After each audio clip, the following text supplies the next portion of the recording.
Wyoming Territory, early spring of 1883, and the wind howled through the cottonwoods like it was trying to tear something loose.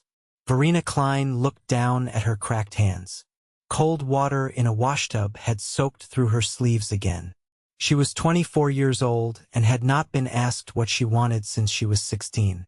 They gave her a broom, a mop, and a room over the general store, no key, no lock, no kindness. The townsfolk said she was lucky Mr. and Mrs. Daring took her in after her parents died. But luck did not feel like scrubbing floors from dawn to dusk and sleeping beside grain sacks. She had been sweeping the back porch when she heard the horses' first hooves pounding fast up the main road. Most folks looked up at the sound, but Verena kept sweeping. Noise had never been for her. But then she heard a voice. Low, calm, different. "Ma'am," it said. "You dropped this." She turned. A man stood at the bottom of the steps, holding the rag she had hung over the railing to dry. He was tall, brown-haired, and sun-worn, with a dust-covered hat in his free hand and a rifle slung across his back. His eyes were the kind that waited quiet, steady. "I did not drop it," she said, brushing her hair back with her wrist. "I hung it there." He nodded once, then set the rag neatly on the railing. "Then I apologize." She blinked. Nobody ever apologized to her. Not even when they spilled lard on her clean floor. "I am Nolan Trask," he said, not moving up the steps. "I am driving cattle for the Burkett Ranch, west of here." Stopped for supplies. She nodded, unsure why he was still standing there. He looked past her toward the open back door. "You work for the Darings?" "I clean for them." His eyes came back to hers. "That all they let you do?" Verena hesitated. "It is all I was given." A quiet moment passed. The wind snapped the rag off the railing, but neither of them moved. "I saw you with the boy yesterday," Nolan said. "The one with the limp." "Fergus," she said, her voice softening. "The Darings took him in 2 years ago. His mother left him by the creek road. And the girl, Florence. She showed up last fall. No one came back for her either." Nolan nodded slowly. "You take care of them?" "I try." "You got kin?" "No," he looked at her then with something different, something patient, like he was weighing every word before he said it. "They gave you a broom," he said quietly. "But did anyone ever ask what you wanted?" Her throat tightened. She had no answer for that. Nolan tipped his head. "I will be back through tomorrow. If you want to talk, I will be at the livery. Riding out at noon." He walked off then, boots crunching gravel, and did not look back.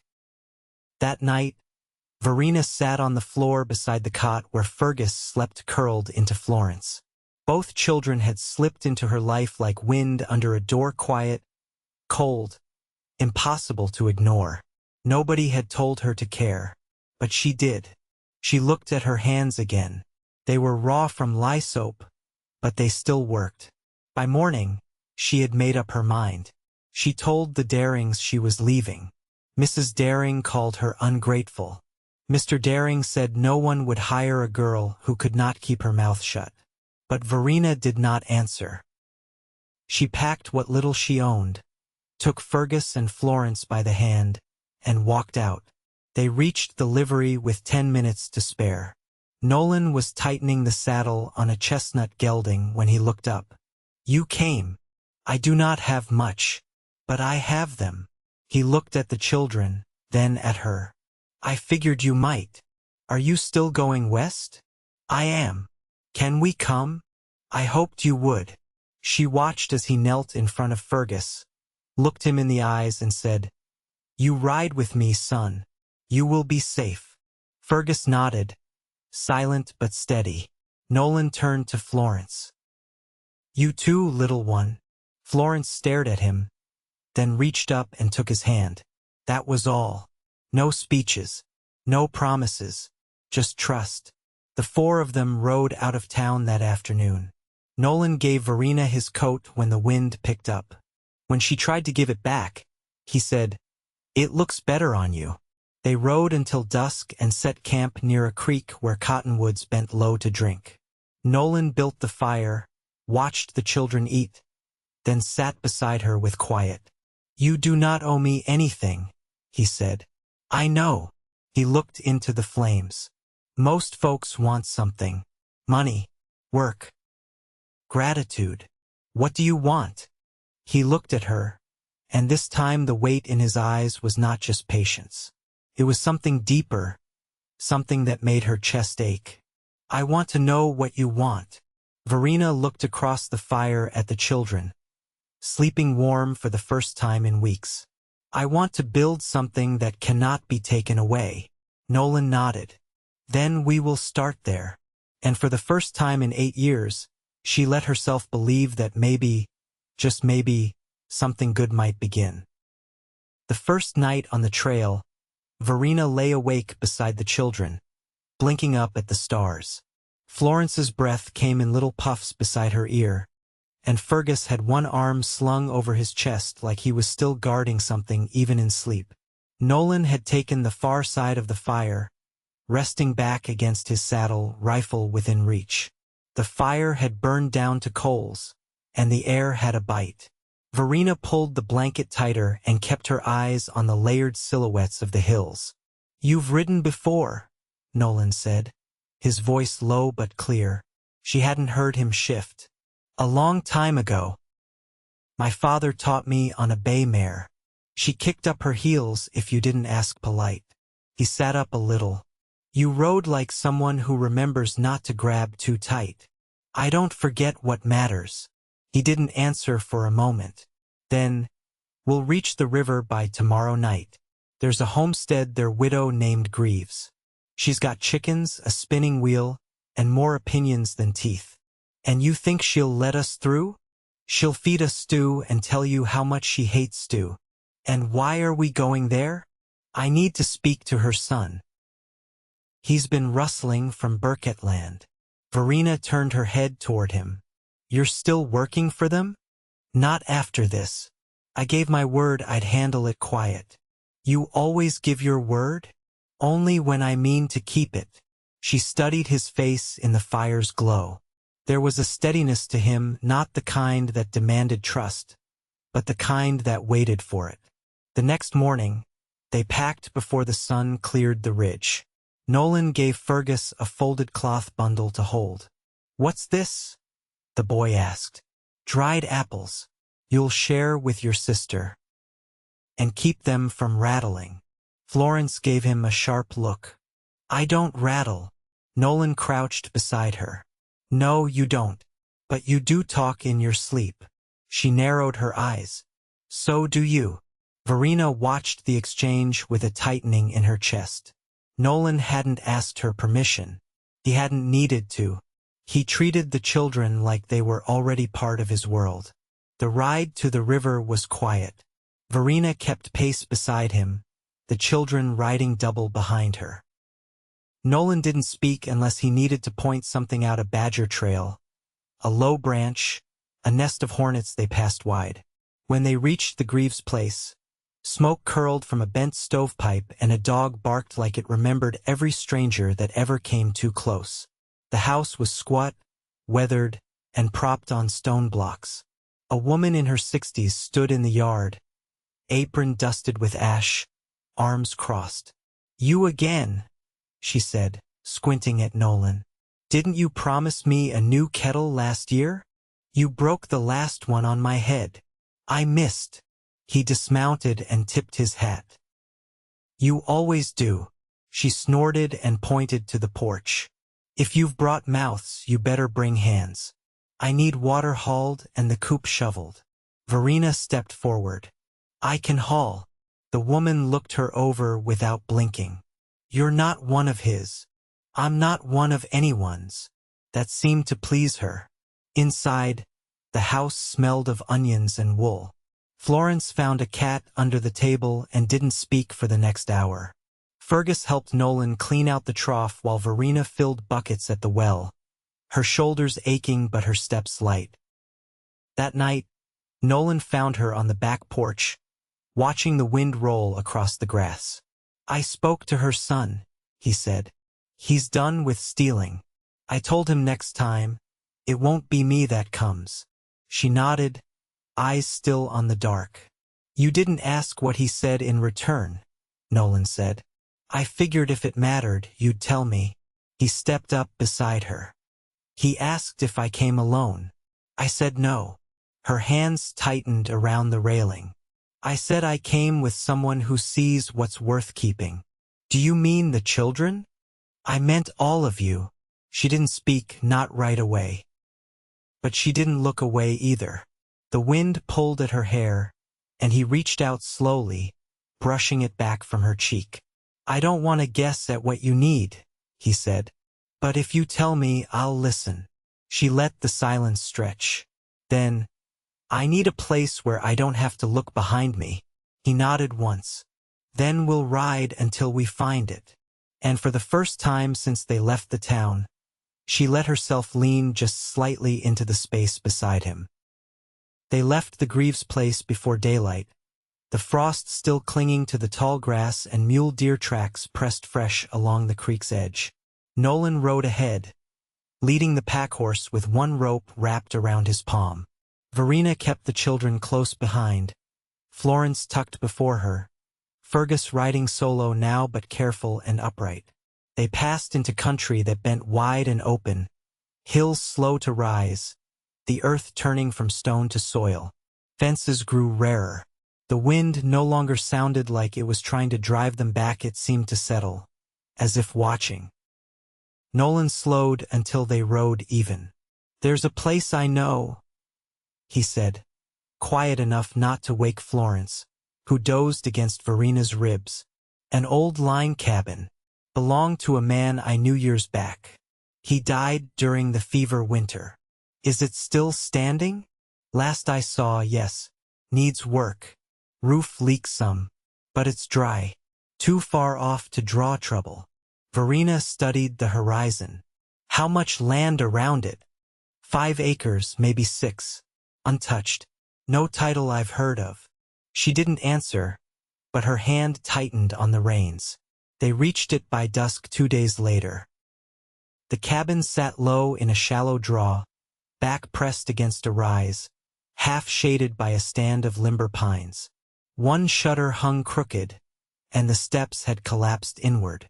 But the chimney stood, and the door held. Nolan dismounted first, handed Fergus the reins. "Walk the edge," he said. "Look for holes or ground soft from burrows. Don't wander." Verena lifted Florence down, her arms stiff from the road. The girl blinked sleepily, then reached for a handful of pine needles and rubbed them between her fingers. Inside, the air was musty but dry. A broken cot leaned near the hearth, and the floorboards sagged at the edges. Verena ran her hand over the mantle's rough stone. Nolan stepped in behind her. "We'll clear it out. Fix what needs fixing. I've tools in the pack. Can the roof wait a week? It'll hold through fair weather. But I'll see to it tomorrow." She turned to him. "You meant for us to stay. I meant for you to have something that was yours." They scrubbed the walls that evening, working by lamplight. Fergus carried out the old cot, and Florence swept pine needles into a pile, humming under her breath. Nolan pulled nails from the window frame and re-hung the shutter with wire from his saddlebag. At night, they laid blankets across the floor. Nolan took the far corner, his rifle beside him. Verena lay with the children curled into her sides. In the hush between sleep and dawn, she whispered, "You didn't ask me to earn this. I never will." The next morning, she rose early and walked the draw alone. The ground was soft from melt, and rabbit tracks laced the bank. She found a patch where the sun struck warm and stood there a while, hands on her hips, the wind tugging at her braid. When she came back, Nolan was splitting kindling beside the cabin. He glanced up. "You found something?" "A place for a garden. Near the bend."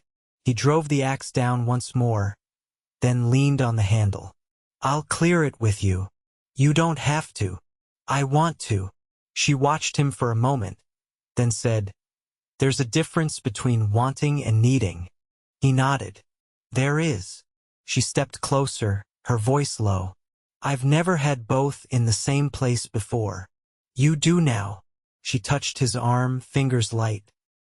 Then let's build it.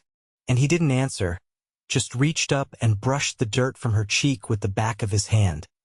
Like he'd been waiting to do it since the moment they met. The days took on a rhythm that didn't ask permission, sunlight skimming the ridge by first coffee, hands in the earth by mid-morning. Verena worked with her legs braced and her sleeves rolled high, turning the ground near the bend with a rusted spade. Nolan reshaped with a whetstone and fire. Florence lined up seed pods in a row, her brow furrowed like she meant to memorize where each one would bloom. Fergus built a low fence from deadfall, the posts leaning at angles but holding all the same.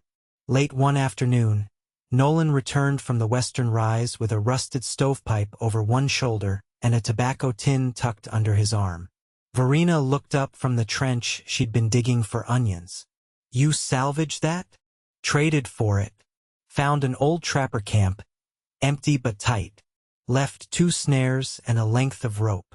She wiped her palms on her skirt. You keep track of everything you give? No.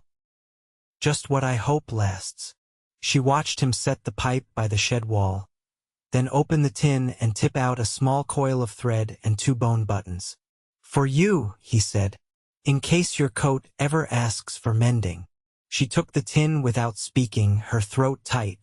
No one had brought her a thing without asking something back. That night, she patched the tear at her elbow by lantern light while Nolan read from a faded almanac he'd found in the rafters. Florence curled up with her thumb tucked under her chin. Fergus lay on his back, tracing cracks in the ceiling with his finger. I was thinking, Nolan said, his voice low. I could cut timber from the ridge come Sunday, build a lean-to for drying clothes. Maybe a smokehouse next to it if we're lucky with game. Verena set the coat aside. You plan far ahead. Not far. Just enough to keep the ground steady. She leaned back against the hearthstones. I used to think if I didn't plan, nothing could go wrong. That if I just kept quiet, stayed small, I'd be safe. He laid the book down. Were you? No, he didn't press her. He just waited, the way he always did, like the silence was part of the answer. I used to hide in the pantry, she said. When the Darings had callers. I'd sit on the flour sacks and count the cracks in the wall. Nolan looked at her then, not with pity, but with a kind of stillness that made her feel like she hadn't said too much. You don't have to stay small here, he said. She met his eyes. I don't know how not to. We'll figure it out. In the morning, a storm rolled in from the west. No thunder, only a slow, soaking rain that settled into the ground like it meant to stay. They spent the day inside, the children playing with flat stones and a stick of charcoal near the hearth. Nolan worked at a new hinge for the front shutter, shaving the wood to fit the frame. Verena sewed a sack for storing the seed pods, her stitches tight and even. You ever think, she said, eyes on her needle, that you'd end up like this? Like what? Quiet, rooted, sharing stew with 2 children and a woman who can't stop checking the windows. Nolan looked up from the hinge. I hoped I might. She didn't answer right away.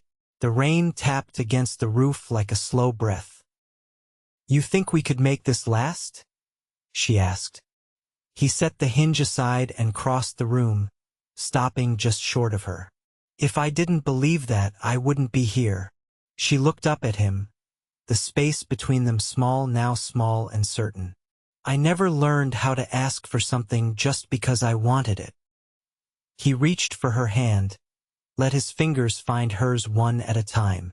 You don't have to ask. She didn't pull away. And in that quiet, with the fire low and the rain steady, the space between them stopped being space at all. By late spring, the ridge turned green in layers, grasses rising up against the wind, wild plum trees blooming in pale clusters near the creek. The garden had begun to take, and every morning brought new shoots pushing through the soil with quiet insistence. Verena knelt among them often, loosening earth with her fingers, her skirts stained at the knees and her arms speckled with sun. Nolan had finished the lean-to and begun laying the foundation for a smokehouse. He said little as he worked, but his hands moved with the kind of care that didn't rush anything worth keeping. He built with the thought that someone would lean on what he made. One evening, after Fergus and Florence had fallen asleep with berry juice on their chins and pine smoke still in their hair, Verena found Nolan at the edge of the pasture, watching the last of the light fall across the grass. "You've been quiet," she said, stepping beside him. "Thinking," he answered. "About what?" He looked out toward the hills. "I spent years leaving things behind. Never thought I'd be the one folks stayed for." She folded her arms. "You think we're just staying?" "No," he said. "I think you've already built something. I'm just learning how to deserve it." She glanced up at him, the light soft across his jaw. "You think love's something you have to earn? I think it's something you choose, day after day, even when it's hard." Verena let that sit between them, then reached for his hand. "Then we'll choose it." The next week, Nolan brought back a calf he'd traded for a bundle of pelts red-brown and sharp-footed, still learning the pull of a rope. Fergus named it Bramble and walked it along the creek every morning, talking low and serious like the animal might carry secrets. Florence started drying flowers on the windowsill, pressing them between pages of a hymn book that had lost its cover. Verena found herself laughing more short bursts at first, then full and sudden. She laughed when the calf stepped into the water trough. She laughed when Florence marched into the cabin with a frog in her apron. And she laughed when Nolan, boots muddy and shirt half torn from hauling fence wire, stood in the doorway and said, "Next time you send me for nails, write it down. I came back with soap and a goat." She sat at the table, shaking her head. "And where is the goat?" "Tied to the fence. Name's Maple. Don't ask." That night, as they shelled beans by lantern glow, Verena leaned into his shoulder and said, "You never asked why I stayed. I didn't need to, but I want to tell you." He set the bowl down and turned to her, his hand resting lightly against her back. "I stayed," she said, "because you never looked at me like I was something broken to fix, just someone worth knowing." His forehead touched hers, warm and sure. "You are." The next morning, they walked the land together before the sun crested the ridge, boots damp from dew. She pointed out a spot beneath the cottonwoods. "There," she said, "we could build another room. For the children." He nodded. "I'd like that. And maybe a pen for the goat. She's already chewing through the fence." Verena smiled. "Still, she's ours now."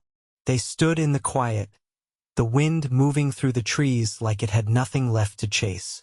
Nolan reached into his pocket and pulled out a small pouch of leather, tied with twine. He held it out to her. She opened it slowly. Inside was a simple band of silver, shaped narrow and smooth, with a tiny leaf etched into the underside. "I can't buy fine things," he said, "but I can build a home. I can raise children with you. And I can promise never to let go." Her voice caught. "You're asking?" "I am." She looked at the ring, then at him and nodded. "Yes."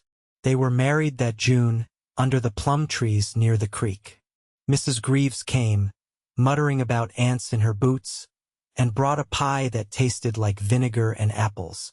Florence wore a crown of pressed flowers, and Fergus handed Nolan a carved twig wrapped in twine. "It's a good stick," he said, "for when you're not sure what to do." Nolan took it with a straight face and tucked it into his vest. That night, under the same stars that once watched Verena sleep beside grain sacks, she lay in Nolan's arms on the blanket behind the cabin. The wind carried the scent of smoke and earth, and the children slept just inside, their breaths soft and even. "I never thought I'd have this," she whispered. "You do now. I don't want it to end. It won't. Not as long as we keep choosing it." She turned to him, her hand resting over his heart. "Then I'll choose it every day. I'll choose you."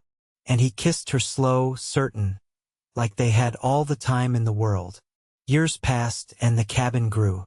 A second room, a root cellar, a porch where Florence played fiddle and Fergus trained horses. The goat had twins, Mrs. Greaves visited every spring, bringing seeds and complaints in equal measure. And Verena and Nolan, through frost and sun, through quiet mornings and long, full days, built a life that never once asked them to be less than whole. They chose each other always, and it was enough. It was everything.